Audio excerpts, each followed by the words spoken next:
Good morning. Welcome to Dr. Shanon Live.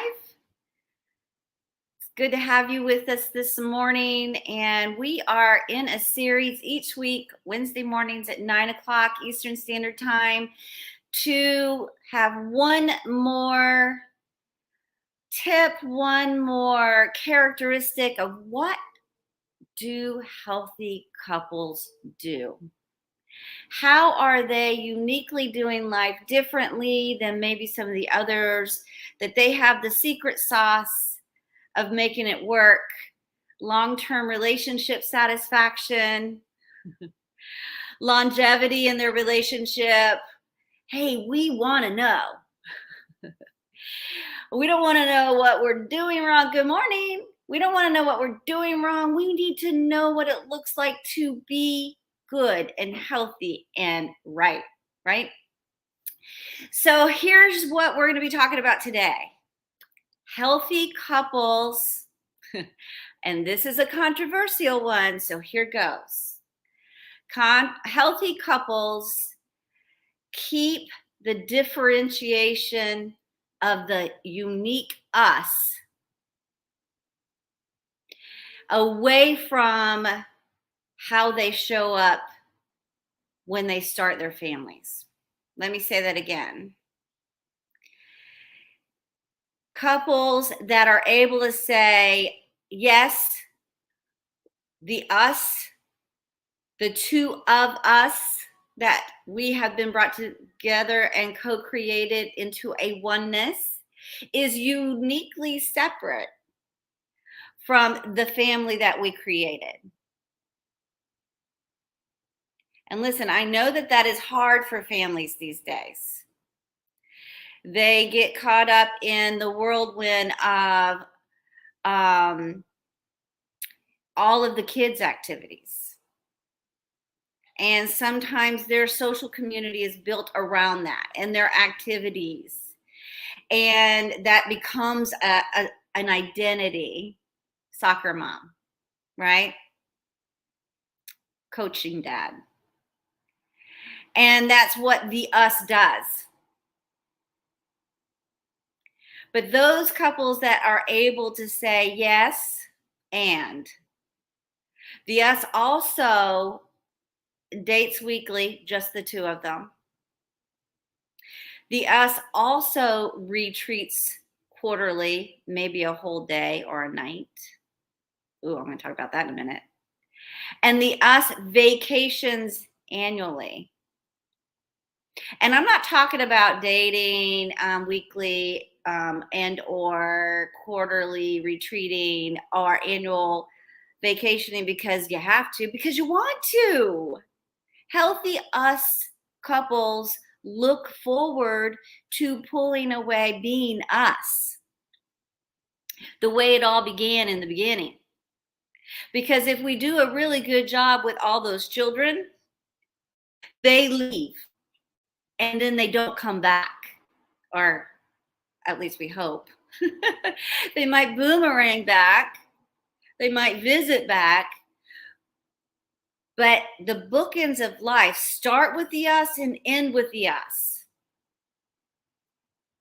And even in between, we keep the healthy us separate from the other kind of functions of who we've co-created under our roof, these children of ours. And we become enmeshed sometimes. Listen, I talk to couples all the time, and they say, oh, we've never left our children. I'm like, what?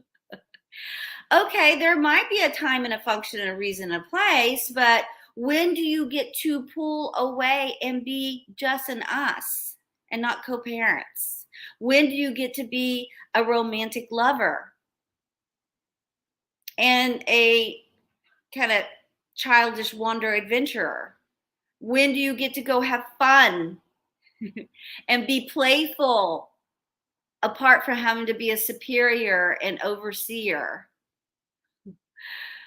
I also hear these things from couples. Oh yeah, we We demand fed our child, and they haven't left our bed since. And they're 8.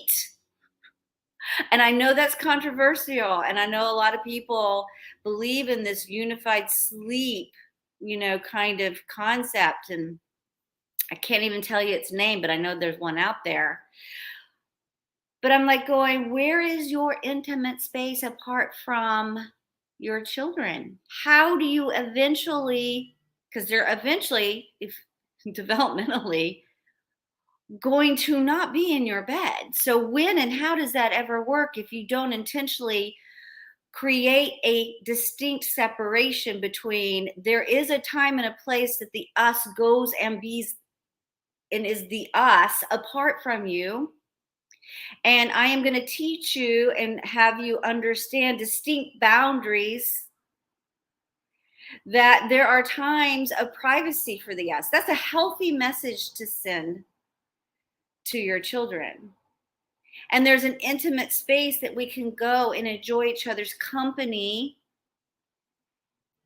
apart from the roles that we have to play in the home. And so those couples that have the ability to pull away are training their children to understand there are times and places that mom and dad get to go and be with one another and enjoy one another. And it's perfectly fine, perfectly normal, and because we want to. And that's where we get kind of that oxygen mask of renewal, that we enjoy each other's company. We can be childish, playful, adventuresome, loving, romantic, passionate, all of those things that make the us uniquely the us. And those couples that are healthy have figured out how to differentiate and keep that as a vital part of the functions and roles within their family. So go and be that healthy us. Listen, we've got a lot of things coming up. We have my book launch in the late May coming up. Be looking for that. Naked and Exposed. Learning to love well, using the intimacy for life in your marriage. Yay! And we have the Intimacy for Life free webinar coming up. So that is coming up Monday, May 8th. You're not going to want to miss it. You're going to want to go to shannonrobertscounseling.com/webinar to register. You'll get a Zoom link. You will get a workbook, and you'll get to join us live to hear how you can too incorporate the Intimacy for Life in your marriage.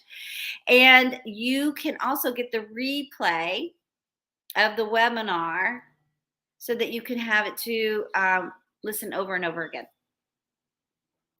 You'll also get the fill-in work of the workbook afterwards. So there's a lot of good reasons for you to go register today. shannonrobertscounseling.com/webinar. You'll want to tell friends and family, because this is a free resource that I do to give back. And it is of good value. You're not going to want to miss it. So those are the two things I have for you today. Go and love well, love leaders, and we will see you next week.